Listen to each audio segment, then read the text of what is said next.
आज हम आपकी मुलाकात एक ऐसे नौजवान से करवाएंगे कि जो कि इस्लामाबाद की नमल यूनिवर्सिटी से पीएचडी फाइनेंस में कर रहे हैं, लेकिन ये इस्लामाबाद की सब्जी मंडी में सब्जी फरोख्त कर रहे हैं। आज हम इनसे जानेंगे कि पीएचडी भी कर रहे हैं और साथ ये सब्जी क्यों फरोख्त कर रहे हैं। पीएचडी करना मुश्किल है, सब्जी फरोख्त करना मुश्किल है।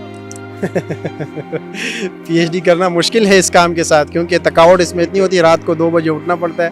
क्योंकि बहुत से यूनिवर्सिटी में मैंने अप्लाई किया और भी बहुत से पोस्ट पे मैंने अप्लाई किया, लेकिन कोई रिस्पांस नहीं आया, तो इसी वजह से नौकरी वगैरह नहीं मिली। नहीं तो इस अस्सलाम वालेकुम नाजरीन, आप देख रहे हैं पाक अफेयर्स और मैं हूं शहरोज ताहिर। नाजरीन, उम्मी तौर पर हमारे माशरे में जब हम पीएचडी का जिक्र करते हैं, पीएचडी स्टूडेंट का जिक्र करते हैं, तो हमारे माशरे में लोगों का ख्याल यही होता है कि ये किसी बड़े इदारे में तैनात होगा या बड़ा अफसर लगा होगा। लेकिन आज हम आपकी मुलाकात एक ऐसे नौजवान से करवाएंगे कि जो कि इस्लामाबाद की नमल यूनिवर्सिटी से पीएचडी फाइनेंस में कर रहे हैं, लेकिन ये इस्लामाबाद की सब्जी मंडी में सब्जी फरोख्त कर रहे हैं। आज हम इनसे जानेंगे कि पीएचडी भी कर रहे हैं और साथ ये सब्जी क्यों फरोख्त कर रहे हैं, ये इस पेशे का इंतखाब इन्होंने क्यों किया। सबसे पहले तो अदनान साहब, बहुत शुक्रिया आपका। अदनान, आप पीएचडी कर रहे हैं फाइनेंस में और आप तालीम याफ्ता भी हैं, लेकिन आप ये इस्लामाबाद की सब्जी मंडी में ये सब्जी क्यों फरोख्त कर रहे हैं? एक्चुअली मैं तो 2005 से ये काम कर रहा हूँ। जब से वालिद साहब का इंतकाल हुआ, घर में सबसे बड़ा होने के नाते तमाम जिम्मेदारियाँ मेरे ऊपर थी, तो मैंने सोचा कि वालिद साहब भी यही पढ़ते हैं, तो कैंसर की वजह से जब उसका इंतकाल हुआ तो मैं यहाँ पर आ गया। तो यहाँ पे ये था कि मैंने जब काम शुरू किया, यहाँ पे मैं एक स्टॉल पे मैं मजदूरी पे काम कर रहा था योमिया पे, तो फिर उसमें ये हुआ कि आहिस्ता आहिस्ता मैं मतलब एक्सपीरियंस भी होता रहता है, तो एक्सपीरियंस गेन होता रहा। तो फिर उसके बाद मैं आहिस्ता आहिस्ता मैंने इन मराहिल में जो अब यहाँ पे मतलब कि प्राइमरी से जब पास हुआ तो यहाँ पे आ गया, तो उसके साथ साथ मैंने मुख्तलिफ काम किए। यहाँ पे ऑफिस बॉय भी रहा हूँ, होटल पे भी काम किया है, यहाँ पे रेडी भी चलाई है, यहाँ पे लोडिंग अनलोडिंग का काम भी किया है, और आज आप देख रहे हैं शुक्र अल्हम्दुलिल्लाह एक छोटा सा कारोबार भी है अपना। तो ये है कि इसका इंतखाब एक मजबूरी के तहत हुआ, ना कि खुशी के, क्योंकि बहुत से यूनिवर्सिटी में मैंने अप्लाई किया और भी बहुत से पोस्ट पे मैंने अप्लाई किया, लेकिन कोई रिस्पांस नहीं आया, तो इसी वजह से नौकरी वगैरह नहीं मिली। नहीं, तो इसी वजह से ये साथ साथ चलता रहता है। अच्छा, आप पीएचडी कर रहे हैं, यहाँ पे सब्जी फरोख्त कर रहे हैं।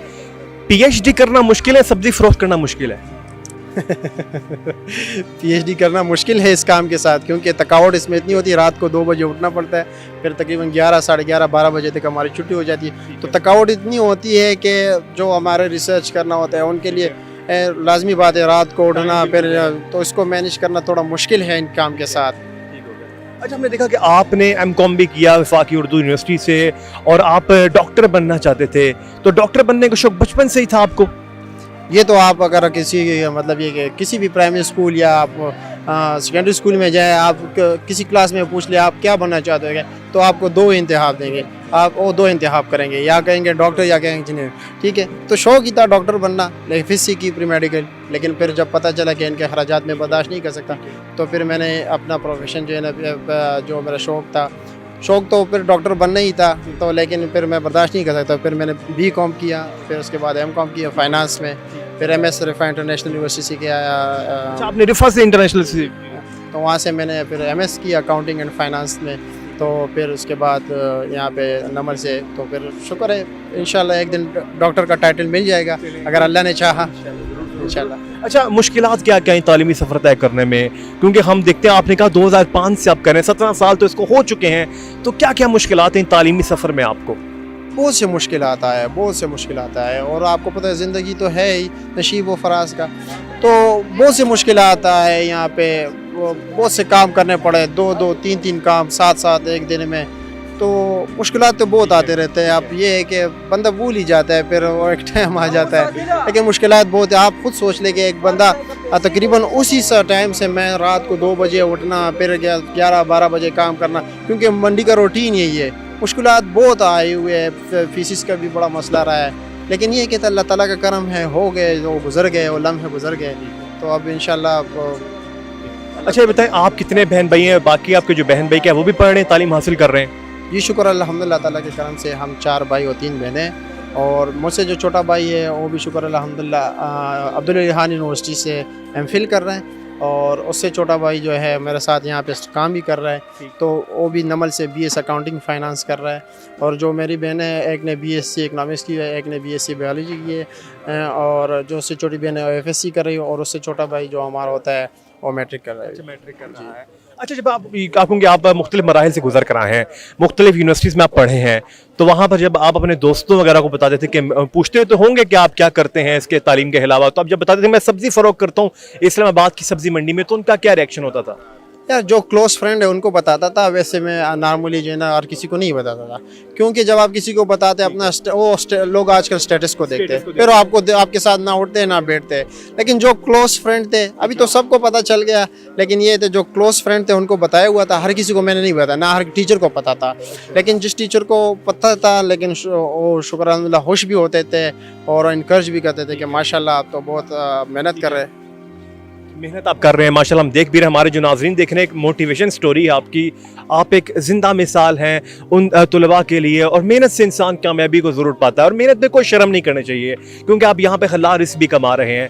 अच्छा अदनान, मुझे ये बताएं कि आप लोग बताया कि स्टूडेंट्स को आप बताते वगैरह नहीं थे, उसके अलावा क्या रूटीन वगैरह चल रही है, तालीम को किस तरह से टाइम देते हैं, फिर रिसर्च वर्क के हवाले से क्या क्या मुश्किलात आती हैं? असल में ये ना कि अगर आप देखा जाए तो हम रात को काम करते हैं 11 बजे से। तो मैंने जितने भी पढ़ा है ना, मैंने इवनिंग शिफ्ट में एडमिशन लिया, जब ये यूनिवर्सिटी में लिया, कॉलेज में लिया, इवनिंग शिफ्ट में लिया। एक तो ये, तो दूसरी बात ये कि आपने रिसर्च का क्या मुश्किलात होता है, यहाँ पे इतनी थकावट हो जाती है बंदे को कि फिर आपको पता है कि आपने देखा मेरा रूटीन ना, तो उसमें थकावट इतनी होती है कि मुश्किल हम इसको मैनेज करते हैं, बहुत मुश्किल होता है। लेकिन ये है कि चलो 7 साल लगे रहते हैं, और मुश्किलात बहुत आते हैं रिसर्च के हवाले से, बहुत आते हैं, क्योंकि उनको रिसर्च के लिए आपने प्रॉपर टाइम देना होता है, उनके लिए आपने आपको फ्री करना पड़ता है।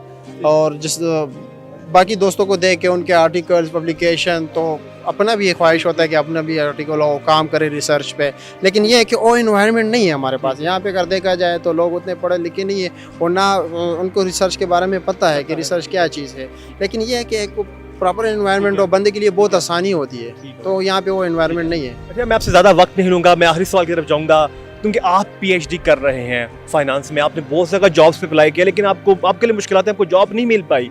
लेकिन जो नौजवान आजकल बीएस कर रहे हैं, उनको कोई मैसेज देना चाहें? क्योंकि इनके जहनों में तो यही होता है कि जी हम 4 साल की डिग्री करेंगे, हमें डिग्री मिलने के बाद ईजिली नौकरी मिल जाएगी, उनको कोई पैगाम देना चाहें आप?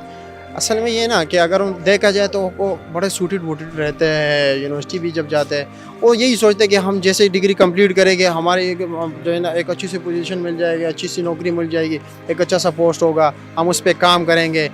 तो असल में ये है ना कि ऐसा अगर आप अल्लाह करे कि सबको मिल जाए, लेकिन ये है कि वक्त के साथ जो है ना मार्केट में कंपटीशन बहुत बढ़ती जा रही है, बहुत से लोग आते हैं मार्केट में। लेकिन ये नहीं है कि लाजमी हो कि बंदे को नौकरी मिल जाए, साथ साथ उसने ये है कि कुछ काम भी करना है, लेकिन वो इसमें शर्म महसूस है। ये एक मतलब एक फ़ख्र की बात है कि आप अपना काम भी करते हो, साथ वो अपने ऊपर इन्वेस्ट करते हो, ख़ुद तालीम हासिल कर रहे हो, वालिदैन के पैसे अपने ऊपर नहीं लगा रहे हो। ये मतलब ये नहीं लाजमी है कि आपको कोई अच्छी सी पोस्ट मिल जाए, लेकिन हाँ आप पढ़े लिखे हो, अल्लाह करे सबको मिल जाए उनका मतलब जो डिज़र्व करते हैं। लेकिन ये है कि इन काम में भी शर्म महसूस नहीं करना चाहिए।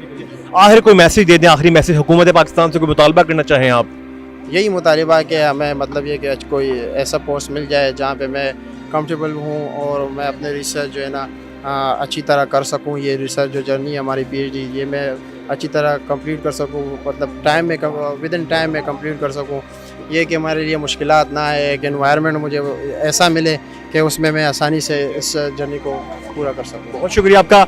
जी तो नाज़रीन, ये थे हमारे साथ positive face of Pakistan Adnan मयार, जो कि अपनी आंखों में मुस्तकबिल के सुनहरी ख्वाब भी देख रहे हैं। इन्होंने अपने तालीमी सफ़र को जारी और सारी रखा।